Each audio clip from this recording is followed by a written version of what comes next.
Shalom, saudara-saudariku di dalam Tuhan Yesus. Perkenalkan, nama saya Martina. Saya member dari Open Care Cell Asem Gading Kirana dengan core team Pak Akun dan istri, Ibu Esther dan Pak Syarif. Saya menjadi pengunjung Gereja Generasi Apostolik sejak tahun 2005 di Bapindo. Dan saya komit sebagai jemaat lokal pada tanggal 11 November 2017. Saya bekerja sebagai agen properti. Pekerjaannya itu meliputi proses jual beli dan sewa menyewakan unit apartemen. Permasalahan yang saya hadapi sejak saya SMA adalah saya ini penderita sakit kepala migrain. Terutama saat saya kena panas kalau jalan, atau saya salah makan. Misal saya makan mie instan, maka besoknya pasti kepala saya sakit. Bangun tidur sakit atau malam sakit.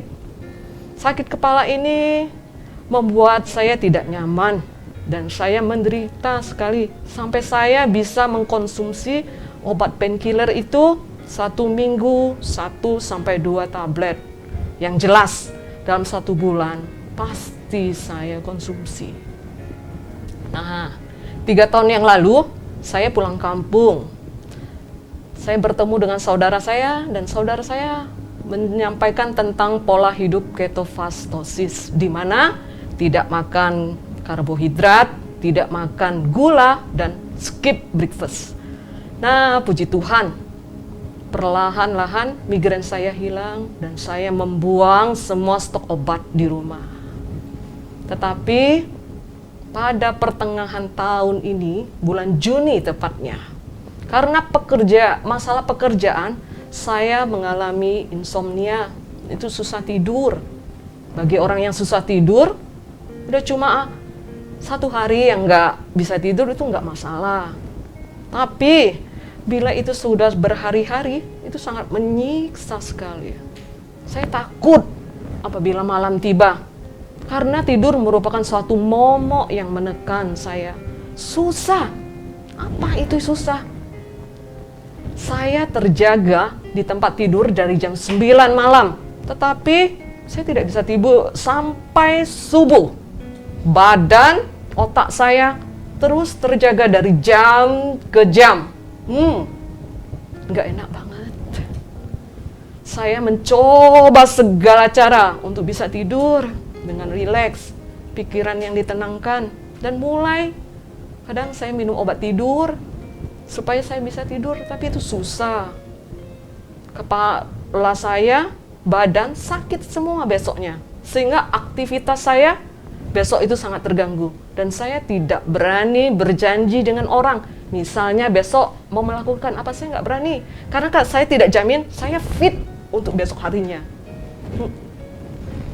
Karena saya sakit seperti itu, maka saya kembali lagi makan obat painkiller dengan dosis 500 mg. Kalau sakitnya berat, saya makan 2. Membuat tubuh saya sakit dan nggak enak. Memasuki awal Juni tahun ini, saya sangat ingin mengetahui apa itu silent solitude, centering before God. Dan saya sering bertanya dan WA sama core team saya, Pak Akun dan istri. Sering saya bertanya dan beliau mengajak saya untuk ikut kelas SS tersebut yang difasilitasi oleh Apostel Indri secara pribadi. Mulai tanggal 9 Juli, saya ikut dan komit untuk ikut kelas sesi EHS. Waktu awalnya saya cukup bingung karena ada beberapa buku yang dipakai, tapi saya tetap setia dan mulai mempraktekannya. Saat saya awal-awal melakukan EHS, seperti saya bercermin, seharusnya gambar Yesus itu 100%. Tetapi yang saya dapati, Yesus itu cuma 0,1% saja. Hati saya hancur karena saya Kristen sejak lahir, dari keluarga Kristen. Dan sebelumnya saya 10 tahun sebagai seorang full-timer di salah satu gereja besar di Jakarta. Saya menangis dan minta pertolongan Roh Kudus untuk memimpin hidup saya, agar gambar Yesus itu ada dan nyata. Mazmur 46 ayat 11. Diamlah dan ketahuilah bahwa akulah Allah. Dengan diam tenang di hadapannya dan mulai merenungkan bahan day by day tersebut secara seksama atau camkanlah. Karena satu topik saya berulang-ulang kali, seperti saya mengunyah makanan hingga lembut. Perlahan-lahan tapi pasti Tuhan bekerja di dalam saya. Bahwa saya menerima kasih Kristus, saya diam, saya dengar, saya tenang, dan saya mengizinkan kasih Kristus itu menyeliput saya. Sehingga saya tidak perlu takut, damai dan ketenangan sejati saya terima di manusia roh batinnya saya. Insomnia saya pun sirna. Saya tidak lagi makan obat tidur, dan tidur pun tidak menjadi suatu momok yang menakutkan. Saya nggak takut hari gelap. Dan ketergantungan obat painkiller pun udah tidak lagi, karena Tuhan penyembuh dan pelepas saya. Apostol Indri mengingatkan saya pada janji Tuhan di dalam Yesaya 30 ayat 15 dan 18. Sebab demikianlah Tuhan Yahweh yang Maha Kudus Israel berfirman, dengan berbalik dan berserah kamu akan diselamatkan. Dalam tenang dan percaya itulah kekuatanmu. Tetapi kamu tidak mau. Dulu saya tidak mau. Tetapi aku, Martina, sekarang mau. Aku sudah remuk hati. Saya di-spread sama Tuhan Yesus. Dan Tuhan Yesus jawab Martina.